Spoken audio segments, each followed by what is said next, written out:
জ্বালানি ও বিদ্যুৎ খাতে ভর্তুকি দেয়া হবে না এমন শর্ত নিয়ে আইএমএফ এর কাছ থেকে ঋণ নেয় বাংলাদেশ। চলমান ঋণের বাকি 2 কিস্তির প্রায় $2 বিলিয়ন, যা আদায়ে চলছে দেন দরবার। মার্চের দ্বিতীয় সপ্তাহে রয়েছে প্রধানমন্ত্রীর সাথে আইএমএফ প্রতিনিধি দলের বৈঠক। ঠিক এমন অবস্থায় বিদ্যুৎ খাতে প্রায় 2000 কোটি টাকা ভর্তুকির প্রস্তাব অনুমোদন দিল অর্থ মন্ত্রণালয়। ইমদাদ হকের রিপোর্ট।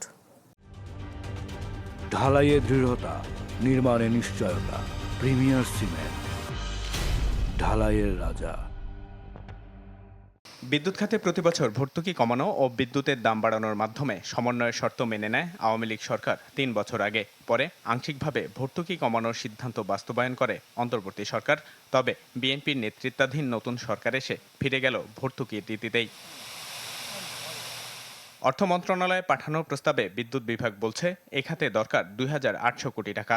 কেননা উৎপাদন ও ভারত থেকে আমদানির খরচের তুলনায় কম দামে সরবরাহ করা হচ্ছে বিদ্যুৎ, ফলে লোকসানে পড়তে হচ্ছে বিদ্যুৎ উন্নয়ন বোর্ডকে। বিদ্যুতের উৎপাদন ব্যয়, বিদ্যুতের সরবরাহ ব্যয় কেমন কমানো যায়, অতীতে সরকার সে বিষয়গুলোর দিকে যায়নি, নজর দেয়নি, বরঞ্চ উত্তর ঘাটতি বাড়ানোর নিয়ামক বৃদ্ধি করেছে।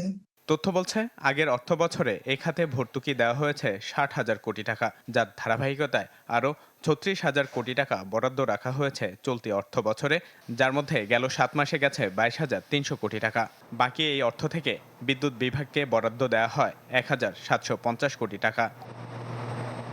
আইএমএফের চলমান ঋণ কর্মসূচি থেকে পাওয়া যাবে আরও প্রায় $2 বিলিয়ন। চলতি বছরের বাজেট বাস্তবায়নের লক্ষ্যে যা পাওয়ার জন্য দেন দরবার শুরু করেছে সরকার। মার্চের দ্বিতীয় সপ্তাহে প্রধানমন্ত্রীর সাথে বৈঠকও রয়েছে আইএমএফের প্রতিনিধি দলের। কিন্তু এমন অবস্থায় ভর্তুকি দেওয়ার সিদ্ধান্ত কি তৈরি করবে নতুন কোনো জটিলতা, এমন প্রশ্ন বিশ্লেষকদের। ফেসিবাদী সরকার বা অন্তর্বর্তী সরকার যে সংস্কার করার কথা তারা না করার কারণে যে চাপ রেখে গেছে, এখন এই অবস্থায় আইএমএফ এর শর্ত মেনে যদি ভর্তুকি প্রত্যাহার করতে হয়, তাহলে সাধারণ মানুষের যে প্রাইস, সাধারণ মানুষের দ্রব্যমূল্যের দাম এবং সাধারণ মানুষের উপরে যে চাপটা পড়বে, সেটা কিন্তু একটা বড় ধরনের রাজনৈতিক বিপর্যয় তৈরি করতে পারে বর্তমান সরকারের জন্য। সরকার ভোক্তার স্বার্থে, জনস্বার্থে, গণস্বার্থে সিদ্ধান্ত নেবে। সেই সিদ্ধান্ত জনগণের স্বার্থ সংরক্ষিত, জনগণের কল্যাণ নিশ্চিত হবে, সেটাই নেবে। সেখানে আইএমএফ এর স্বার্থ পালিত হলো কি হলো না, সেটা কোনো সার্বভৌম সরকারের জন্য মুখ্য বিষয় নয়। ভর্তুকি না দেওয়ার নীতির ঘোর বিরোধী আন্তর্জাতিক দাতা সংস্থা আইএমএফ। নির্বাচিত সরকারের আমলে যখন আইএমএফের চলমান ঋণ কর্মসূচির আওতায় বাকি $2 বিলিয়ন পাওয়ার কথা, ঠিক সেই সময় ভর্তুকির এই সিদ্ধান্ত সংস্থাটি কিভাবে নেবে সেটাই উদ্বেগের বিষয়। কেননা সংস্থার ঋণের প্রধান শর্তই ছিল জ্বালানি ও বিদ্যুৎ খাতে ভর্তুকি কমিয়ে আনা।